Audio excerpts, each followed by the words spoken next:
I am inside a condominium apartment. Heating and air conditioning systems in condominium apartments, they vary drastically from one building to the next. Some use boilers and chillers, some use all electric heat pumps. There's one building I go through that has geothermal heat pumps. And then you've got buildings like this one here, where behind this door, you have a combination heating and air conditioning unit. This is made by a company called Intertech. It is manufactured 2016. It has a heat output of 22,000 BTUs, and air conditioning is a 1 ton, so 12. Okay, so 1 ton on the air conditioner. I'm going to take this apart so that you guys can see what it looks like on the inside.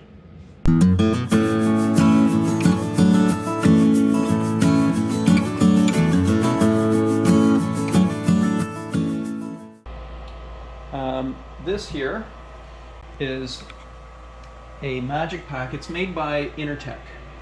Okay, it's a combination heating unit, heating up here, air conditioning down here.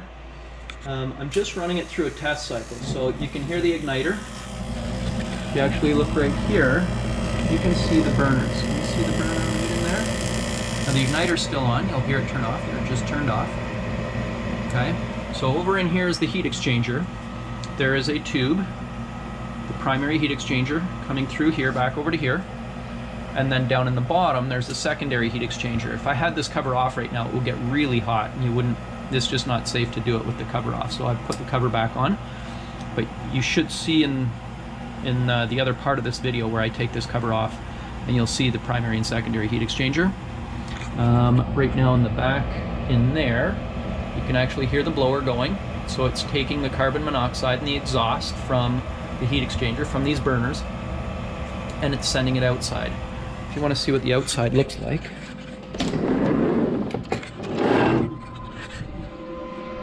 Okay.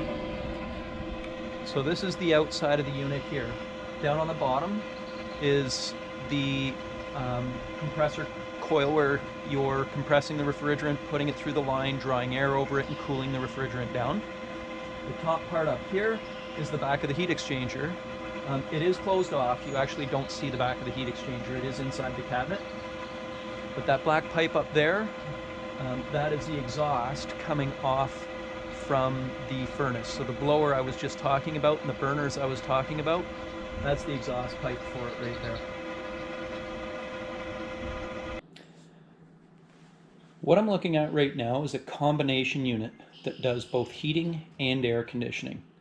When I say combination unit, what that means is the heat exchanger, the evaporator, the compressor, the blower, everything that you need for heating and air conditioning is all combined into one unit.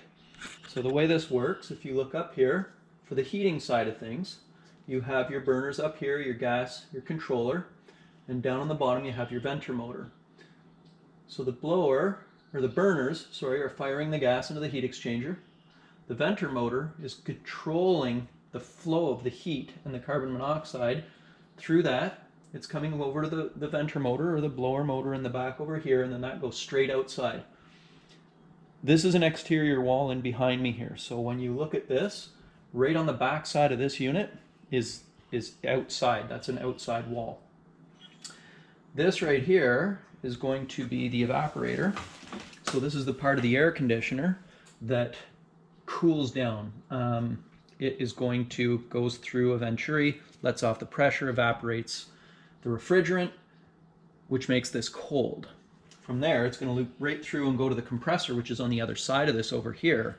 And it's going to compress the refrigerant, heat it up, and then blow outside air over it to cool that refrigerant down so that when it comes back here and you release that pressure, you'll have a big temperature drop. Cold air return, all the air for the house air goes in through the cold air return right here. Okay, it comes through this filter, which you can see the filter is kind of dirty, but these are 16 by 25 by 1 inch. You could actually put a 14-inch filter in there, it would fit better. Then, if you look down in here, this is where that cold air return comes up. Now there's also a filter that goes on the front of this. That's what this is right here. So this will also sit right here. So there are actually two filters with this unit. There's a pre-filter and the filter on top of the evaporator.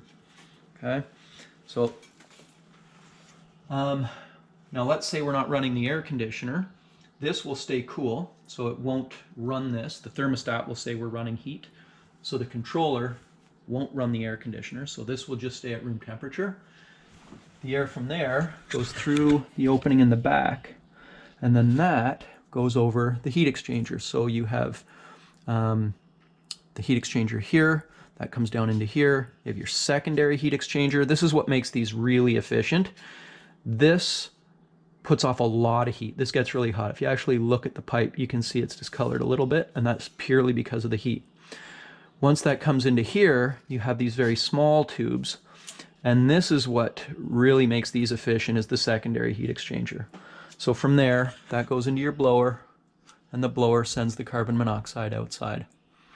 These are pretty neat. This unit that I'm looking at right here is only 4 years old. The heat exchanger puts out 22,000 BTUs. The evaporator, or the air conditioner, puts off 1 ton. It's very clean. Biggest thing I look for in these is water damage. Okay, you have a series of drains. So there's the drain off the secondary heat exchanger here. Comes down, goes into the drain tube and out to a drain. Then on the bottom of this has a lot of condensation that builds up on it. When it's humid and this is cold, there's a drip tray along the bottom. That drip tray has the drain that comes into here, and it goes into the same drain as the secondary heat exchanger. Okay. So in terms of this unit here, it's very clean. It's in very good shape. If I was talking to the buyer right now, I'd say this is a good unit.